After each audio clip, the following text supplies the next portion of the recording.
ಪತ್ರೊಡೆಯಿಂದನೇ fried ಪತ್ರೊಡೆ ಹೇಗೆ ಮಾಡೋದು ಅಂತ ನೋಡುವ. ಇದು ಊಟಕ್ಕೆಲ್ಲ ಒಳ್ಳೆಯದಾಗ್ತದೆ, ಪಲ್ಯದಾಗೆಲ್ಲ ಒಳ್ಳೆಯದಾಗ್ತದೆ. ನಿಮಗೆ ಸೈಡ್ ಡಿಶ್ ಆಗಿ ಕೂಡ ಯೂಸ್ ಮಾಡ್ಬೋದು. ಹೇಗೆ ಮಾಡೋದು ಅಂತ ತೋರಿಸ್ತೇನೆ. ಇವಾಗ ನಾನು ಇದಕ್ಕೆ ಒಂದು ಪತ್ರೊಡೆಯನ್ನು ತಗೊಂಡಿದ್ದೇನೆ. ಈ ಪತ್ರೊಡೆಯನ್ನು ಒಂದು ತೆಳುವಾಗಿ ಸ್ಲೈಸ್ ಮಾಡಿಕೊಳ್ಬೇಕು. ಹೀಗೆ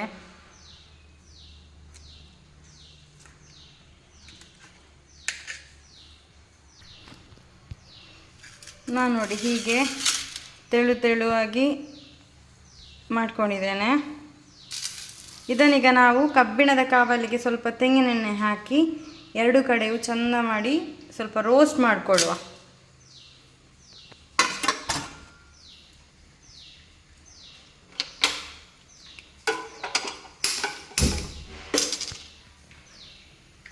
ಕಾವಲಿ ಫಸ್ಟ್ ಕಾಯಲಿ.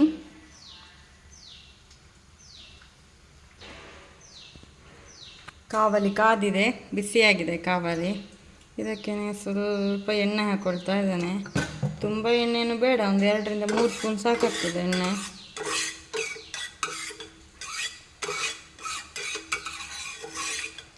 ಕಾವಲಿ ತುಂಬ ಸ್ಪ್ರೆಡ್ ಮಾಡಿಕೊಂಡೆ. ಇದಕ್ಕೇನೆ ನಾವು ಕಟ್ ಮಾಡಿದಂಥ ಸ್ಲೈಸನ್ನು ಇಡ್ತಾ ಹೋಗೋದು.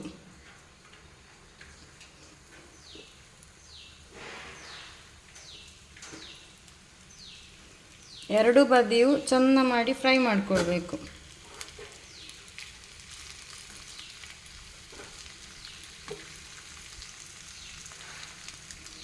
ಒಂದು ಪತ್ರೊಡೆ ಆದದ್ದು ಇಷ್ಟೇ ಪೀಸಸ್ಸು, 6 ಪೀಸಸ್ ಆಗಿದೆ.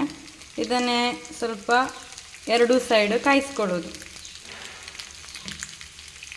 ಸ್ವಲ್ಪ ಇದರ ಮೇಲೆಗೂ ಎಣ್ಣೆ ಬಿಡ್ತಾ ಇದ್ದೇನೆ.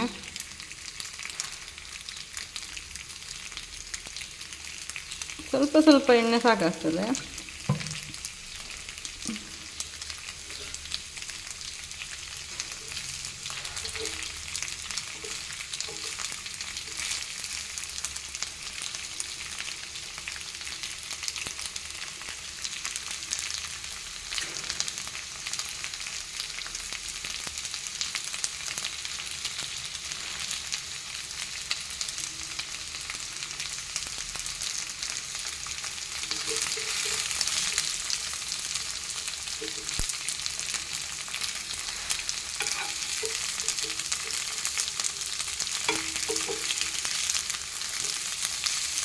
ನೋಡಿ ಈ ರೀತಿ ಕಾಯಬೇಕು.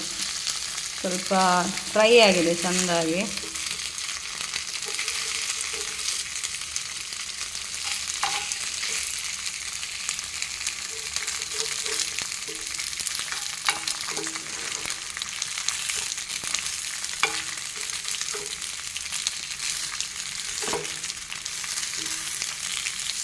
ನಿಮಗೆ ಹೀಗೆ ಕೂಡ ಇದನ್ನು ತಿನ್ಬೋದು, ಮತ್ತು ಊಟದ ಜೊತೆ ಸೈಡ್ ಡಿಶ್ ಆಗಿ ಕೂಡ ತಿನ್ಬೋದು, ಒಳ್ಳೆಯದಾಗ್ತದೆ.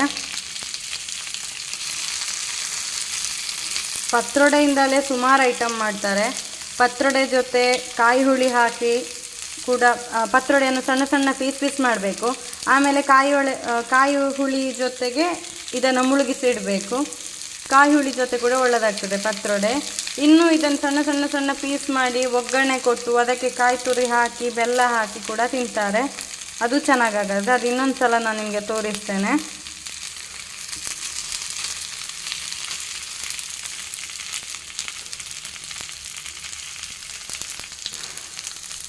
ಇದು ಬಿಸಿ ಇರಲಿಲ್ಲ, ನಾನು ಕಟ್ ಮಾಡುವಾಗ ಫುಲ್ ತಣ್ಣದಿತ್ತು. ತಣ್ಣದ ಪತ್ರೊಡೆಯನ್ನು ಸ್ಲೈಸ್ ಮಾಡಿ ನಾನು ಬೇಯಿಸ್ತಾ ಇದ್ದೇನೆ. ವಾಪಸ್ ಎಣ್ಣೆಯಲ್ಲಿ ಫ್ರೈ ಮಾಡ್ತಾ ಇದ್ದೇನೆ. ತುಂಬ ರೋಸ್ಟು ಕಪ್ಪಾಗೋದೇನು ಬೇಡ, ಒಂದು ಮೀಡಿಯಮ್ ರೋಸ್ಟ್ ಆಗಲಿ, ಚೆನ್ನಾಗಾಗತ್ತೆ. ಪುನಃ ಇದನ್ನು ನಾನು ತಿರುಗಿಸಿ ಹಾಕ್ಕೊಳ್ತಾ ಇದ್ದೇನೆ.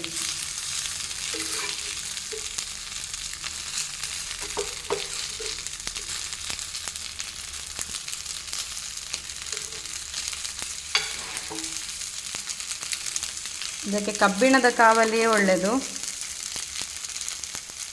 ಕಬ್ಬಿಣದ ಕಾವಲಿ.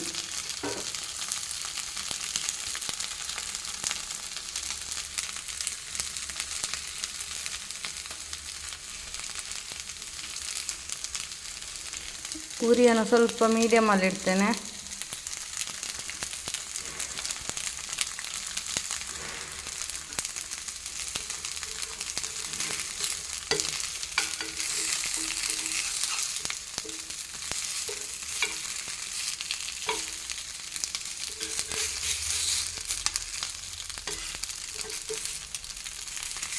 ಪುನಃ ಇದನ್ನು ತಿರುಗಿಸ್ತಾ ಇದ್ದೇನೆ.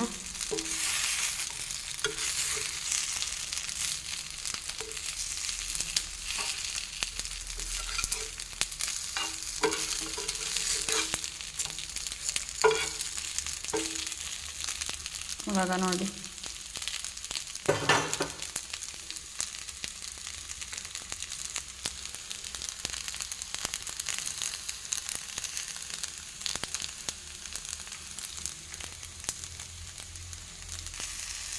ನಾನು ಆಫ್ ಮಾಡ್ತಾ ಇದ್ದೇನೆ. ಆಯಿತು, ನಮ್ಮದು ಪತ್ರೊಡೆ ಫ್ರೈ ಆಯಿತು. ಇದೇ ತುಪ್ಪದಲ್ಲಿ ನೀವು ಹೀಗೆ ಮಾಡಿದರೆ ಪತ್ರೊಡೆ ಗೀ ರೋಸ್ಟ್ ಆಗುತ್ತೆ. ನಾನು ಎಣ್ಣೆ ಬದಲು ತುಪ್ಪ ಯೂಸ್ ಮಾಡ್ತಿದ್ರೆ ಇದು ಪತ್ರೊಡೆ ಗೀ ರೋಸ್ಟ್ ಆಗ್ತಿತ್ತು. ನಂದು ಪತ್ರೊಡೆ ಎಣ್ಣೆ ರೋಸ್ಟ್ ಆಗಿದೆ ಈಗ.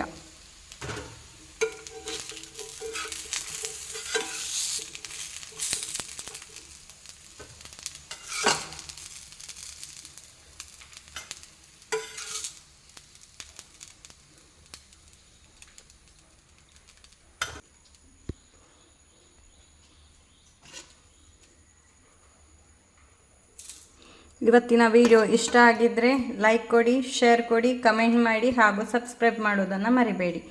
Thank you.